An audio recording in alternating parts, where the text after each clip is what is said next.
Hey folks, Vinayak Bhatt from Kissa Bachat Ka.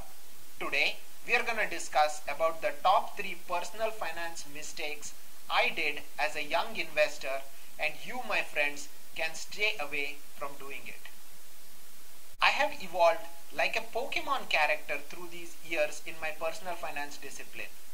When I look at my gray hair and think about the mistakes that I have done over the years, these top 3 mistakes stand out, and here they are for you. Number 1. Never took a course on taxes. Number 2. Bought a financial product without knowing the intricacies of it. Number 3.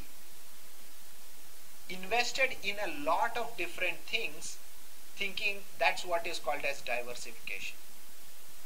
Now let's dig deep into each of these topics.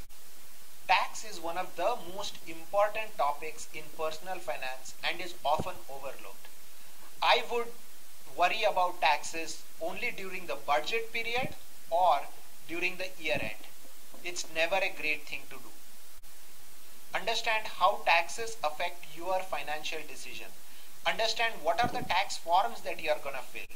What are the tax codes that affect you. Important to know, how can I earn more and pay less taxes? Understanding the ongoing changes made by the government and how that affects you. This is a basic information that you need to know about taxes. You don't need to know everything, but if you get the taxes right, then I am sure your financial discipline will come on its own. The second one is buying a financial product without knowing enough. I had bought a ULIP plan a few years ago. ULIP stands for Unit Linked Insurance Plan, and the amount of monthly charges that I was paying to keep my insurance and my investments going within the ULIP plan was just too large. I could have taken the insurance separately and the investment separately and got a much better coverage and returns on the ULIP plan. So the ULIP plan was not something that was suited for me, but I just went in and bought that plan. Never do this mistake on your side.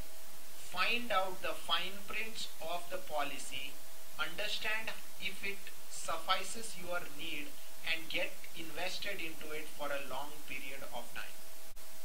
In personal finance, there is no one size fits for all concept.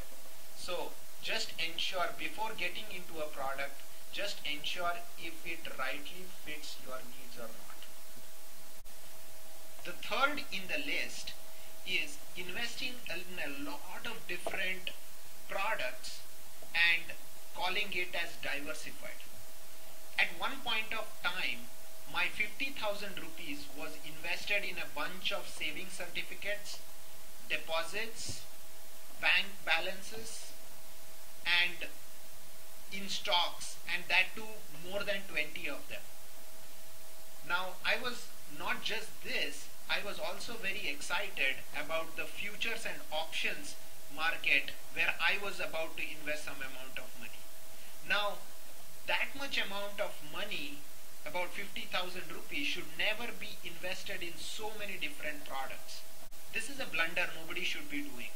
Invest in a few very good things and keep yourself invested for a long time. It is going to provide you the needed returns and the security that you are expecting. Also, this would save a lot of time and money to manage all the things that you have. In a lot of cases, we even forget the kind of investments that we would have done. Hope you guys find this video useful. If so, share, subscribe, and like. Provide your comments at the bottom, and don't forget to hit the bell icon to get notifications about new videos.